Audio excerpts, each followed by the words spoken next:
Proceedings हुई हैं, क्या डेवलपमेंट हुई है नहीं? बिस्मिल्लाहिर्रहमानिर्रहीम इय्याका नअबुदु व इय्याका नस्तईन। जी, आज सुप्रीम कोर्ट के अंदर समाअत हुई है और 1 घंटा और 15 मिनट जनाब चीफ जस्टिस साहब और उनके साथ अटॉर्नी जनरल साहब एक दूसरे को सफाइयाँ देते रहे हैं। सफाइयाँ क्या देते रहे?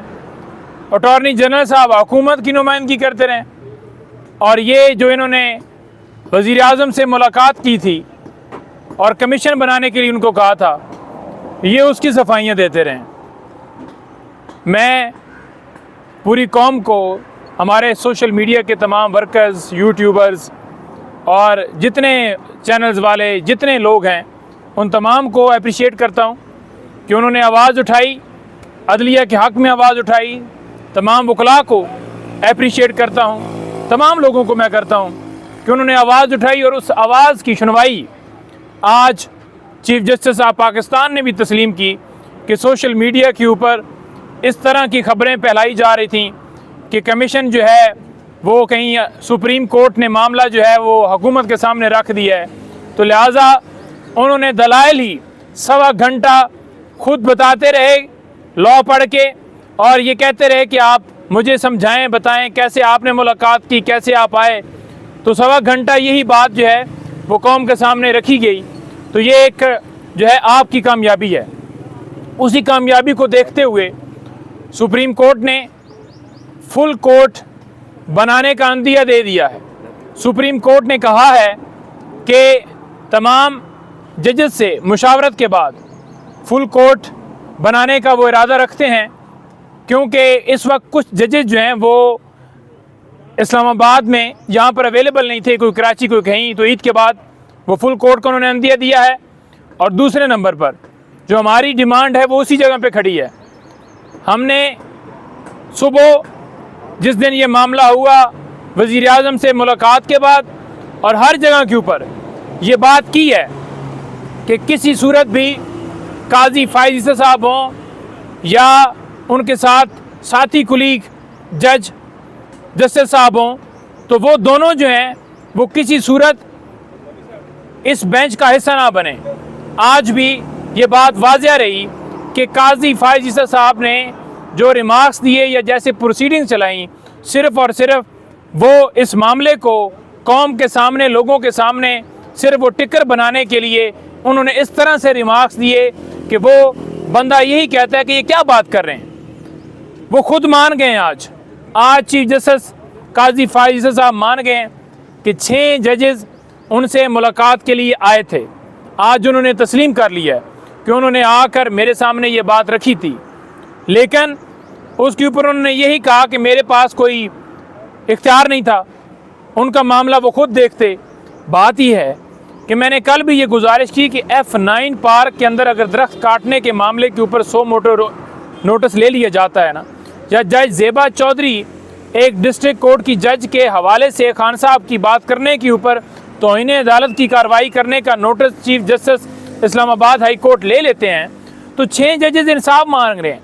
वो कह रहे हैं कि हमारे घर में, हमारे कमरों में खुफिया कैमरे लगाए गए। वो कह रहे हैं कि एक कुलीग आपका हॉस्पिटल में दाखिल हो गया, इतना प्रेशर था। वो कह रहे हैं कि एक के बेनोई को उठा के उसे टॉर्चर किया गया। तो ऐसी सारी सूरत हाल के बावजूद आप कैसे आंखें बंद करेंगे? आज साथ जो बैठे हुए थे जजेस, जिसमें अतर मनल्ला साहब को मैं अप्रिशिएट करता हूँ कि उन्होंने फ़ौरन ही ये बात की और उन्होंने कहा कि फंडामेंटल राइट्स की वॉलेशन हुई है और ये जो वॉलेशन है इसके ऊपर कोई आंखें बंद नहीं कर सकता। उन्होंने कहा कि अदालतें जब ज़मानतें देती हैं तो ज़मानतों के बाद 3 MPU के तहत लोगों को उठाया गया है। और उन्होंने ये मुखातिब करते हुए अटॉर्नी जनरल साहब को ये बात की, तो अटॉर्नी जनरल साहब के पास कोई जवाब नहीं था, क्योंकि सारा कुछ उन्होंने किया है। तो जो पाकिस्तान तहरीक इंसाफ इमरान खान साहब के साथ जो केसेस बनाए गए, जो सज़ाएँ दी गई, सारी कड़ियाँ मिला रही हैं इस ख़त को कि किस तरह ये सारा मामला फिक्स मैच किया गया और मुदाखलत की गई। आज हमने ये मुतालबा रखा है कि उन लोगों को, उन एजेंसी के एहलकारों को बुलाया जाए, सुप्रीम कोर्ट के अंदर उन्हें पेश किया जाए उनसे सवालात जवाबात जो हैं किए जाएं और उनके खिलाफ कार्रवाई की जाए। दूसरी तरफ आपने देखा कि आज अतर मनल्ला साहब ने ये कहा है कोर्ट के अंदर, उन्होंने क्या कहा है? उन्होंने कहा है कि 75 ईयर से ये मामलात यूं ही होते रहे हैं। और इसके साथ साथ आप उन लोगों के भी बयान देखें, नवाज शरीफ हों, शहबाज हों या पीपल्स पार्टी की रहनुमा हों, आप उनके बयानात देखें। आप उनके बयानात से अंदाज़ा लगाएं कि जब वो कोई केस इस तरह का कि मेरिट के ऊपर कानूनी तौर पर कार्रवाई होती थी तो उस वक्त फ़ौरन ये आके प्रेस कॉन्फ्रेंस करते थे और कहते थे कि अदलिया को एजेंसियां प्रेशराइज कर रही हैं। आज वो किधर हैं? आज क्योंकि उसके बेनिफिशरी हैं, आज उनको सहूलत दी हुई है। एक कातिल को अगर आप कहेंगे कि अपने कत्ल का फैसला तुम खुद सुनाओ जो तुमने कत्ल किया है, तो क्या वो इंसाफ देगा? किसी सूरत नहीं देगा। तो किस रूह से उस वज़ीर आज़म, सो कॉल्ड वज़ीर आज़म को बुलाया गया? आज भी कह रहे हैं जी कि काजी फायजी साहब ने ये ख्वाहिश की कि वो उनसे मिलने के लिए आएँ। क्यों ख्वाहिश की भाई? किसने कहा ख्वाहिश करें?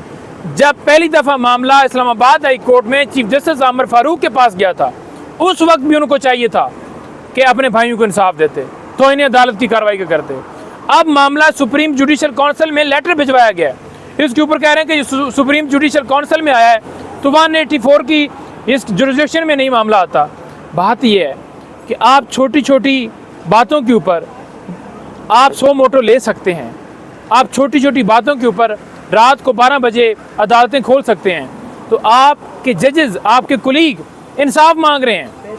आज एक हैरान को और एक बात थी, वो कह रहे थे कि मेरे पास कोई शिकायत ही नहीं आई, ना किसी सिविल कोर्ट से, ना कोई हाई कोर्ट से, ना किसी जगह से मेरे पास कोई शिकायत नहीं है। तो शिकायत और क्या होती है? जजेस आपको आकर मिल रहे हैं, आपसे रिक्वेस्ट कर रहे हैं कि उसके ऊपर मामले को देखा जाए। दूसरे नंबर पर आज साइफर केस की समाअत है।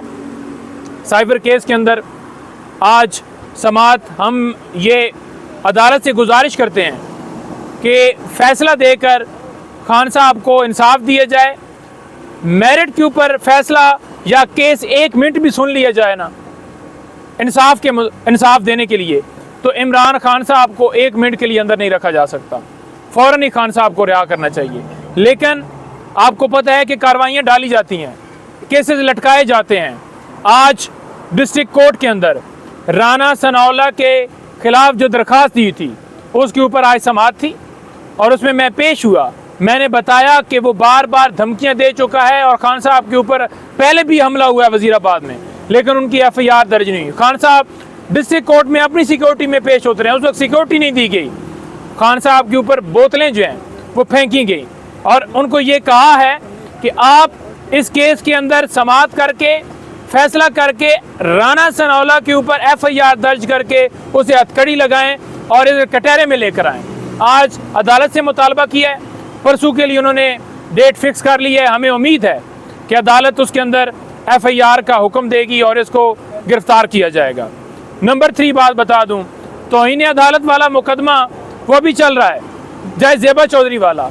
हैरानगी की बात यह है कि अदालत हुक्म देती है कि सुपरिटेंडेंट जेल खान साहब को पेश किया जाए। खान साहब को पेश ही नहीं किया जा रहा। क्यों नहीं किया जा रहा? क्यों मुकर रहे हैं?